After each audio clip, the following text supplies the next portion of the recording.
Peace and prosperity, everybody that's in the world. Thank y'all for tuning in to Rare Minded People.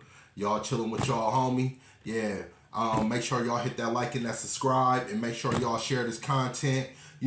So we just getting started, but I just want to jump on topic real quick. And I just really want to talk about black community leaders.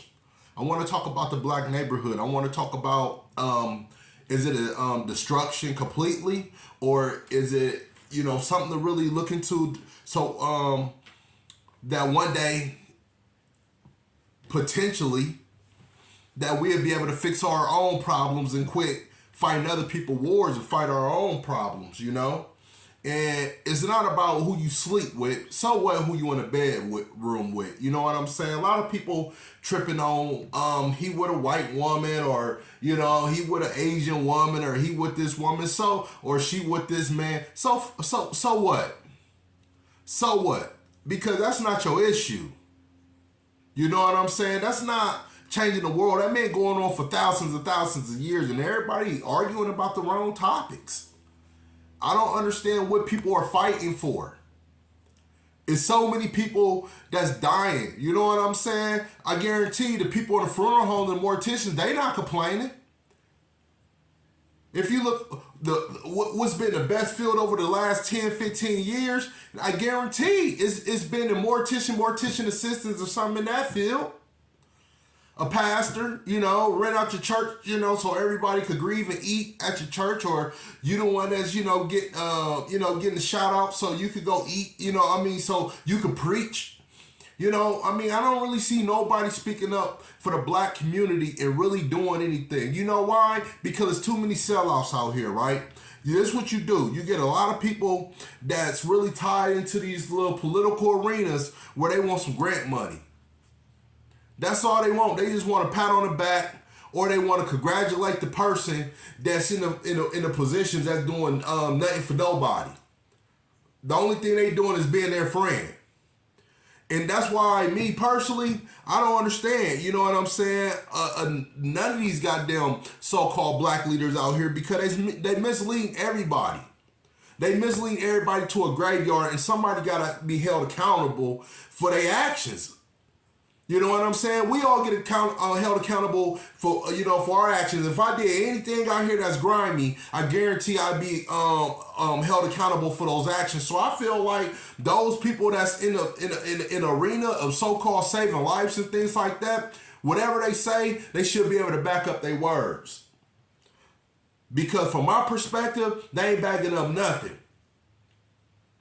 I don't know now one black community that's really structured to that's more than a few or several people that's coming together to really organize something that's bigger than, what the black community have to offer now. I really don't. If y'all could tell me, then I'll be more eased at it. You know what I'm saying? I put my resources there, if anything. But right now, I don't see anything. I just see that the black community is dying off and everybody's asking for a goddamn paycheck. Because, when it comes to brothers like me that's really trying to do something great for the neighborhoods, I've been doing things for several years now. And I didn't work with all these so-called political leaders that's out here, that's supposed to be held in some high position in the neighborhoods that's not doing any goddamn thing. I done work with every single one of them, and what they doing now, as having a connection or a plug, still the same thing. Nothing. You ask me what I have been doing. I've been feeding my neighborhood, trying to convert it over to a community. I've been dealing with these children, trying to put them on the right platform in life so I can educate them. I converted my life over from being in the streets so I could be able to farm and do other things and be innovative and raise my neighborhood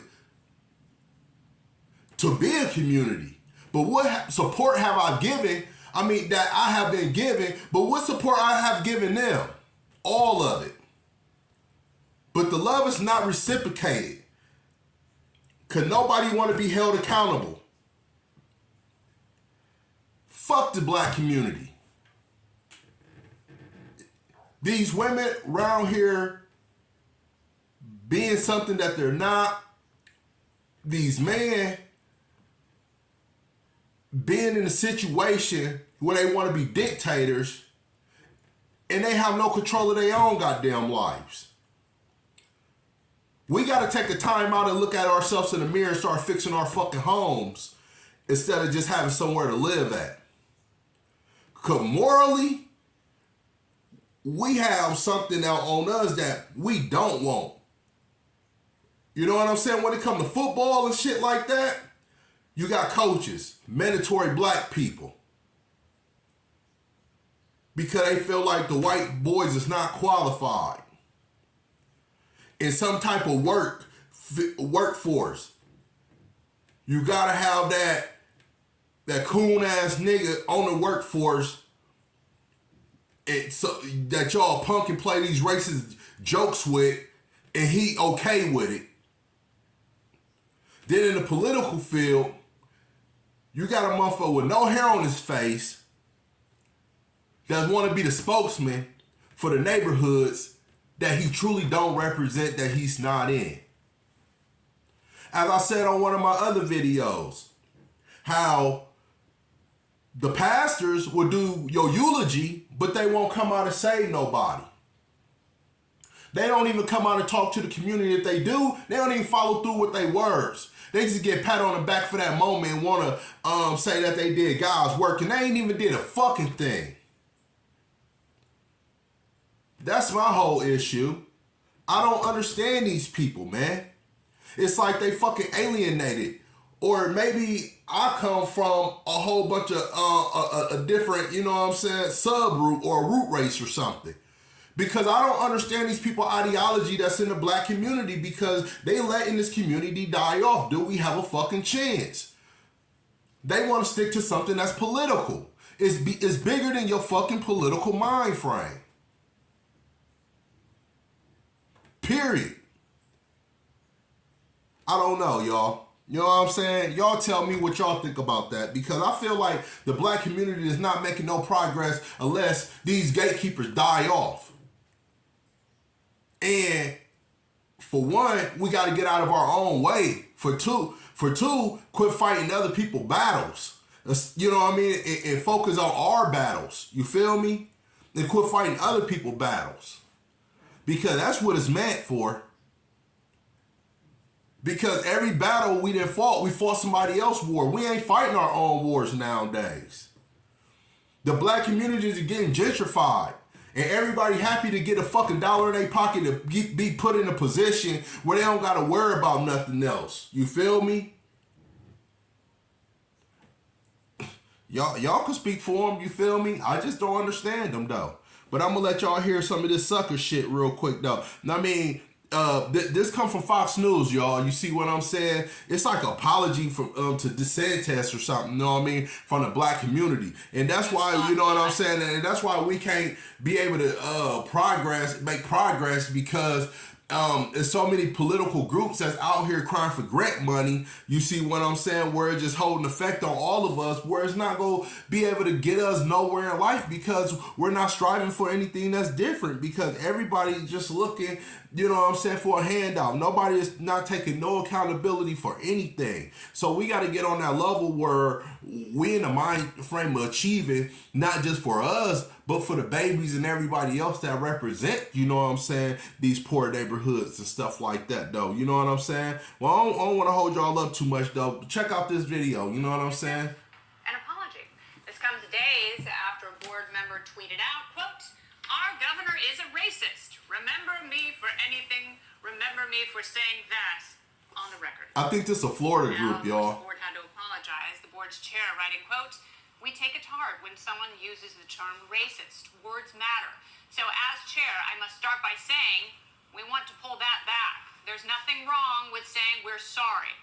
That's not what we intended to say or be depicted by anyone. And that's not the feeling of this board," end quote. The accusations of racism against DeSantis come after the governor rejected the College Board's advanced placement course on African American history, which he said pushed a political agenda. Harris, I'm actually glad to see someone apologize when someone else in their board has gone afoul. Well, and what he said, too, is that there's nothing wrong with apologizing. He had to explain that. I wonder who he was talking to, because when you say something that's untrue and damaging, you should apologize. So, but Tell me what political figure out here that's not racist. If they're not racist, they sure don't give a fuck about the black community. What are they doing to make any type of progression? What type of help are they giving? You see what I'm saying? It's only one time that they step out when they want to be elected. And people should be tired of seeing that shit because it's so phony. It's so fucking fake. And people, they came to, so fucking, fuck them. You're not welcome over here. Who cares? No one shows up. What are you really doing?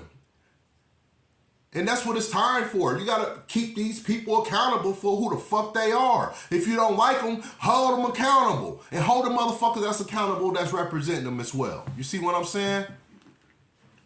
No, seriously though. Now, another topic I do want to speak on though is why is these children getting congratulated as being good academic football players, basketball players, you know what I'm saying, and everything else. But when it become a time in their life where their education or their mental health or something strike them, they don't get that same love anymore. It's kind of like going to a church where you a new member and everybody in the church like, hey, how you doing today? You know what I'm saying? Like you in a church like 30, 40 minutes after the service over with, you know what I mean? Then, you know, you go again, you know, everybody's so welcoming. Next thing you know, hey, give me your number. They texting you, you know what I mean? Y'all exchanging numbers, you know, getting to know certain people. Now you going to the church again. Less and less communication with people. Some people feel you ain't no benefit to them no more, so they just dropped off of you. Some people just was dealing with you to be getting the information of who you are and what you do, then they fell back from you. You know? Then it become a point in time where a new member come in. And those same people that's dull towards you now and don't have the same relationships with, they greet that new person just the way they was greeting you when you first got there. Oh man, don't that make your blood boil? You know what I'm saying? But at the end of the day, you still going through what you going through.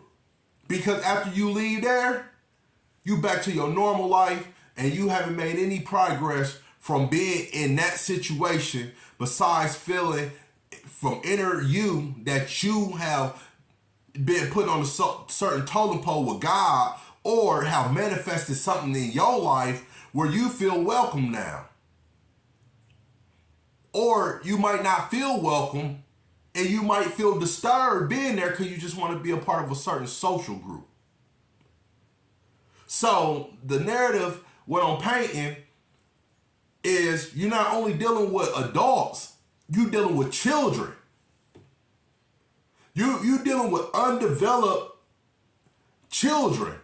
You're dealing with people that don't understand pressure of going through the real world. That don't understand the psychology of how capitalism really work.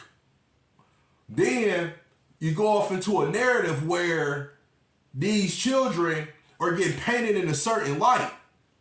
They get highlighted on TV.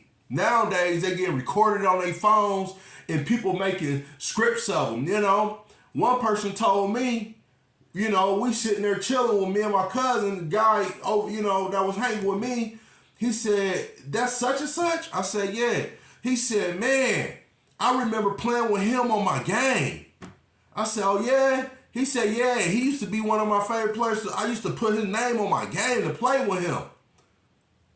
You know what I'm saying? But the manifestation of that person's life didn't go to college, NFL, None of those things. You see what I'm saying? They struggle with the mental health that they had to get over on a day-to-day basis. And the point I'm making is this. That same support that they had around them when they was doing good, that same support disappeared when they no longer in school anymore. So what do that do to these children?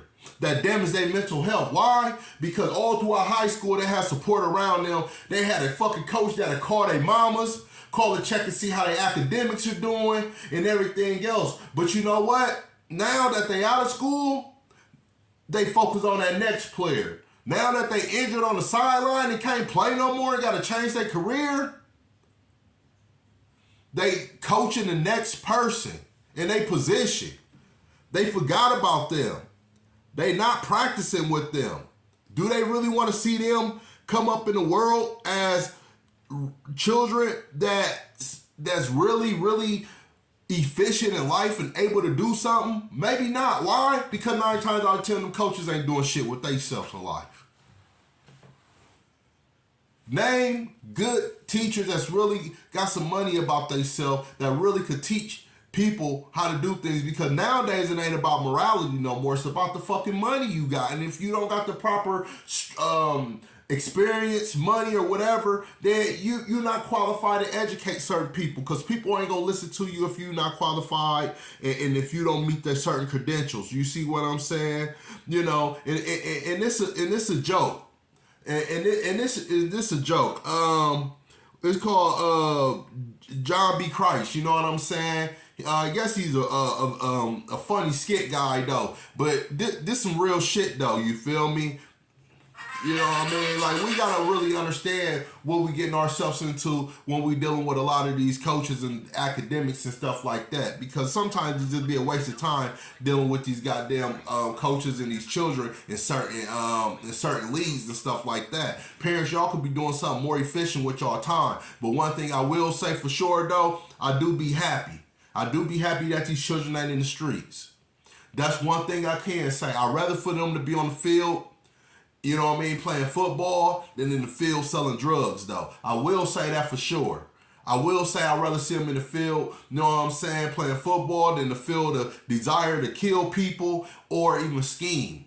You know what I'm saying? So I do. But we got to look at the dynamics of who does it benefits, because a lot of times when you go to these goddamn high schools and colleges and stuff, you see all these thousands of trophies and stuff like that, and your child have given them trophies.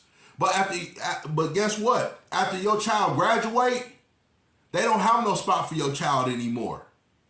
They don't get honors when they come back after so long. They children can't come to that school and say, my father have won such and such championships for this school. They're gonna say, fuck your father. He got us a lot of grant money, and that's what all it is. Matter of fact, who is him? No, for real though. Check this skit out, y'all. Plays for Peyton Manning, he plays like Cooper Manning. I mean, the guy's just not good at football. No credit to the other team, okay? The other team is awful. We tried to recruit bigger, better players to come play for us, but they went to good schools. I put in the game plan, these kids can't execute. Third down, terrible. I know we need better players. I get it. We can't win with the product we got in the field here. Like, I'm down to Rick Pitino some guys if I need to, but not at this level. I'm not going to jail for these kids. I mean, they're all talking in the locker room like, we're a team, we're in this together. No matter what happens, we're together. Like, not me, dude. I'm out of here. This team's terrible. You know what I mean? And that's how coaches feel for real. If they not walking into a winning situation, they don't want to deal with the ideology of these children. Point blank. I know so many children that graduated that should have went straight to college. And that's one thing for y'all parents. Quit giving these goddamn children a break. As soon as they graduate, make their ass go right back to school so they could be fresh in the mix of things. Y'all give them these passes. Now, next thing you know, they feel like, oh, I graduated. You so proud of them graduating. You ain't even pressuring the job. You ain't pressuring their education to be expanded. So they hanging out all night, running around doing they shit. You oh whatever. They still children. They having fun right now. Next thing you know, they get mixed up in some shit. You know, they got fentanyl pills. You know what I mean? In their system, they in the hospital. They on drugs now. They mixed up with the wrong crowd. Whatever the case may be. Now next thing you know, your child ain't fucking going to college anymore. So talented, but not going to school anymore. Why? Because you giving them a break because you so happy that they graduated. That's what the fuck they supposed to do. Who gonna take accountability? These are things we supposed to do. Somebody say, oh, he got a job, he honed down a job, good job. No, that's what the fuck he's supposed to take care of himself. These children doing their homework, that's what they supposed to do. They shouldn't be rewarded for doing what they supposed to do. You know what I'm saying? Giving them a good lifestyle and putting food on the table and providing good shelter and treating them, you know what I'm saying, with respect and showing them good morality, that's giving them the world. That's giving them the crown jewels of America. So you gotta ask yourself, where do you fit on the totem pole? You see what I'm saying? Because for this academic school shit, it's a waste of time for a lot of people. Like they said, only 1 or 2% make it in the world when it comes to sports. What are they backups? And are you truly, genuinely on top of your child for this backup? You know what I mean? Because it's getting real. It's getting to the point now where all these rich people, they're like, oh, my child won't go through that. Your child so influenced by rap and all this other social groups and things like that. Your child like, man, fuck all those riches. I'm fucking up my life. Now everything your ancestors worked for is down the drain. So everybody need to get on the same page, no matter if you rich or poor. I'm just being honest. So y'all need to, you know, start thinking about shit because it's time for us to start expanding mentally, physically, and spiritually. And that's what Rare Minded is about. It's about growing. You know what I'm saying? And make sure, we're going to take a time out. Make sure y'all check out MastersInHumanity.com, which is a nonprofit that turns neighborhoods into communities. They've been serving since 2017. And y'all should check out their website. Go to the shop area. Get a t-shirt. Get some crochets. Or even get some paintings. Or even donate if you scroll down on the website. Make sure y'all check out Masters in Humanity.